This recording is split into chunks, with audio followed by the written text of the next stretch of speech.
অনেক দিন বাদেই আজ আবার বাড়ির কাজকর্মের একটা ভিডিও নিয়ে এসেছি। কদিন ধরেই তো চললো দিদির বাড়ির পুজোর ভিডিও, আর এখন কিছুদিন ধরে সময়ের অভাবে প্রতিদিন ব্লগ ভিডিও দিতেও পারছি না। আর আজ হচ্ছে শুক্রবার, ঘড়িতে বাজছে এখন সকাল 8টা, আর আজকের ব্লগটা এখন শুরু করছি। হ্যাপি উইথ পিঙ্কি চ্যানেলে নতুন একটি ব্লগে তোমাদের সবাইকে জানাই স্বাগত।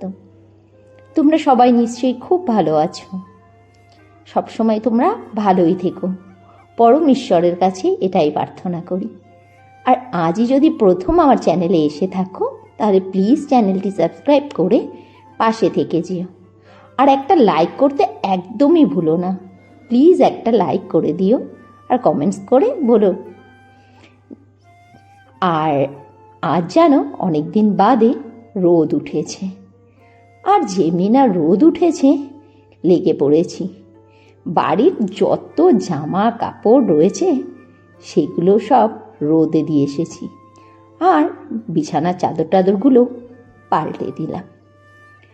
এমনিতে তো সপ্তাহে সপ্তাহে বিছানার চাদর এগুলো পাল্টানোই হয়, আর বর্ষাকাল যেহেতু চলছে সব জিনিসপত্রগুলো কেমন যেন ভেজা ভেজা ড্যাম ড্যাম মতো, ভালো লাগে না। যেদিন রোদ ওঠে মনে হয় যেন সব ঝাড়পোছ করি। এমনিতে তো প্রতিদিনই ঘরের জিনিসপত্র আমি পরিষ্কার করি, আর না পরিষ্কার করলে আমার যেন ঠিক ভালো লাগে না। ঘরের প্রতিটা জিনিসপত্রে মনে হয় যেন প্রতিদিন হাত না দিলে মন থেকে একটা শান্তি পাই না। সারাদিন কাজকর্মের মধ্যে থাকি বলেই হয়তো আমি মানসিক এবং শারীরিকভাবে সুস্থ থাকতে পারি। কথায় আছে না, খালি দিমাগ শয়তান কা ডেরা। আমার মাথায় এত কাজের প্রেশার থাকে যার জন্য আমি কোনো কিছু চিন্তা ভাবনা করার সময়ই পাই না। আমার হাজব্যান্ড বলে বলে তুমি সারাদিন কাজের মধ্যে ব্যস্ত থাকো বলেই তোমার শরীর ভালো থাকে। কথাটা নেহাত খারাপ না, আমাকে জিমে যেতে হয় না শরীরের আর কি শরীর চর্চার জন্য। আমার ঘরের কাজ করতে করতেই শরীর চর্চা হয়ে যায়। প্রতিষ্ঠার এক্সাম রয়েছে, ও আবার যাবে স্কুলে, ওর ইউনিফর্মটাও দিলাম আয়রন করে। আর বললাম না খুব ভালো রোদ উঠেছে। সেই যে দিদির বাড়ি থেকে এসে যত জামা কাপড় কেচেছিলাম এগুলো তো সব ব্যালকনিতে নাড়া ছিল, এগুলো সব এখন রোদ দেখিয়েছি বেশ গরম হয়ে গেছে জানো, তুলে রাখছি। এখন এগুলো ভাঁজ করব না, এগুলো রেখে দিচ্ছি, বিকেলে ভাঁজ করে দেবো। এখন আবার রোদের কোনো গ্যারান্টি নেই, কখন যে আবার রোদে বৃষ্টি চলে আসবে তার কোনো ভরসা নেই। তাই বেশি লোক করে লাভ নেই, গরম হয়ে গেছে তুলেই ফেললাম। আর যে বিছানার চাদর টাদরগুলো পাল্টিয়েছিলাম এগুলোকেও সব লাগিয়ে দিয়েছিলাম মেশিনে। এগুলো কাঁচা হয়ে গেছে, নিয়ে গিয়ে এগুলোও নেড়ে দিই। ছাদে আর যাবো না, এইগুলো এখন ব্যালকনিতেই নেড়ে দিই। কাল যদি রোদ ওঠে তাহলে আবার রোদ দেখিয়ে নেব। ব্যালকনিতে এমনিতে শুকিয়েই যাবে জামা কাপড়, এখানে যথেষ্ট ভালো হাওয়া বাতাস গেলে। কিন্তু একটু রোদ দিলে জামা কাপড়গুলো ঝরঝরে ব্যাপারটা হয়। বর্ষাকাল তো এইটুকু তো অ্যাডজাস্ট করতেই হয়। এরপরে চলে এলাম অফিস ঘরে। আজ শুক্রবার, নিরামিষই রান্নাবান্না হবে।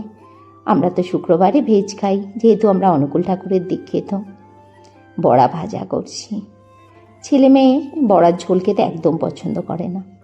মেয়েটা যদিও বা একটু আধটু খায়, ছেলেটা তো পাতেও নেবে না। ওর জন্য মুচমুচে করে কালো জিরে শুকনো লঙ্কা দিয়ে মটরের ডালের বড়া করে নিচ্ছি, একটু পোস্তদানাও দিয়েছিলাম। আর এদিকে কী কী রান্নাবান্না হবে সেগুলোও গুছিয়ে নিয়েছি। ফ্রিজে বাজার কিছুই নেই, যা ছিল তাই আজকে স্টক ক্লিয়ার। গাজর ছিল দুটো, কেটে নিয়েছি ভাজার জন্য। আলু বড়ার ঝোল হবে, তার জন্য বড়াগুলোও ভেজে নিচ্ছি, আলুটাও কেটে রেখেছি। এই তো আলুগুলো ভেজে তুলে নিয়েছিলাম, জিরে শুকনো লঙ্কা তেজপাতা ফোড়ন দিয়ে আদা জিরে ধনে লঙ্কা গুঁড়ো হলুদ গুঁড়ো লবণ দিয়ে ভালো করে কষে নিয়ে দিয়ে দিয়েছি আলু, তারপরে বড়া, ঝোল হয়ে গেল। আলু বড়ার ঝোল। বাজে দুপুর 2:40, আর এখন লাঞ্চ করব। প্রতিষ্ঠা গেছে এক্সাম দিতে, ও আসলে লাঞ্চ করে নেবে, ওর খাবারটা বেড়ে রাখবো। দেখো আজকে লাঞ্চ মেনুতে কি কি রয়েছে। রান্নার সময় তো অল্প অল্প দেখেইছিলাম, ফাইনালটা এখন দেখে নাও। রয়েছে এখানে ভাত, আলু বড়ার ডালনা, রয়েছে ছোলার ডাল, আলু সেদ্ধ, রয়েছে গাজর ভাজা, বড়া ভাজা, দিদির বাড়ির চাটনি। আবার ফেরত চলে এলাম সন্ধেবেলাতে। সন্ধে পুজো হয়ে গেছে, সন্ধ্যের চা খাওয়াও হয়ে গেছে। আর দুপুরবেলাতে যে জামা কাপড়গুলো তুলে রেখেছিলাম না, দেখেছিলে গামলা ভর্তি করে, সেগুলোকে এখন ভাঁজ করে রাখছি। এই যে দিদির বাড়িতে গেছিলাম, দাদার বাড়িতে গেছিলাম, সেই যে জামা কাপড়গুলো আজ শুকিয়েছি। জানো, আমাদের না অনেক আত্মীয় স্বজন, শ্বশুর বাড়ির বাপের বাড়ির তরফে যদি ধরি, বাপরে বাপ, হাঁপিয়ে যেতে হবে পরিচয় দিতে দিতে। আর প্রতিটা আত্মীয় স্বজনের সাথে আমার সম্পর্ক খুব ভালো। বাপের বাড়ির প্রত্যেকের সাথে, শ্বশুর বাড়ির প্রত্যেকের সাথে, শ্বশুর শাশুড়ি দেওর ননদ যা, সবার সাথে আমার খুব ভালো সম্পর্ক।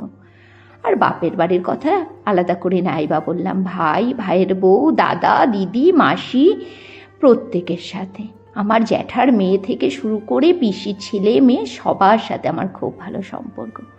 সবাই আমাকে যথেষ্ট শ্রদ্ধা করে, ভালোবাসে। আমি জানো, নিজের লোকদেরকে নিয়েই ব্যস্ত থাকতেই ভালোবাসি। পরকে নিয়ে নাচানাচি করাটা আমার বড় একটা পছন্দ না।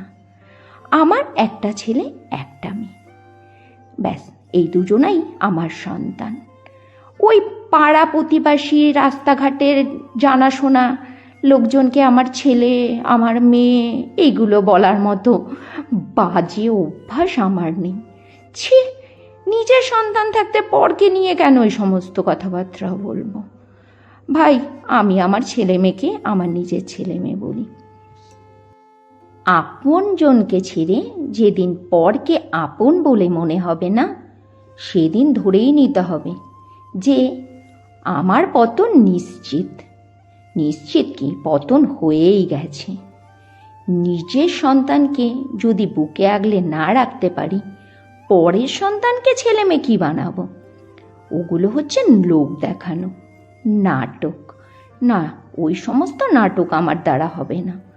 আর যারা এই সমস্ত করে না, তারা প্রতিদিনই বারোয়ারি ছেলে মেয়ে বানায়। প্রত্যেকেই ছেলে, প্রত্যেকেই মেয়ে। দুদিনও কিন্তু টেকে না ওই সমস্ত সম্পর্ক, দুদিন বাদে ফুস, আবার নতুন করে ছেলে মেয়ে পাতায়। আমার ভাই এক ছেলে এক মেয়ে। ঠাকুর আমার ছেলে মেয়েকে সর্বপ্রকার সুখ, সমৃদ্ধি, সম্মান দিক এবং ওদেরকে ভালো রাখুক। আবার ফেরত চলে এলাম রাতের বেলাতে। রাতের খাবার দাবার রেডি করে নিয়েছি। মিষ্টি, ছোলার ডাল, আম ওইদিকে রেডি করে নিয়েছি, আর এদিকে ভেজে নিচ্ছি গরমা গরম লুচি। আজকের ব্লগটা এখানেই শেষ করছি। সবাই খুব ভালো থেকো, সুস্থ থেকো, সাবধানে থেকো। দেখা হচ্ছে আবার আগামীকাল।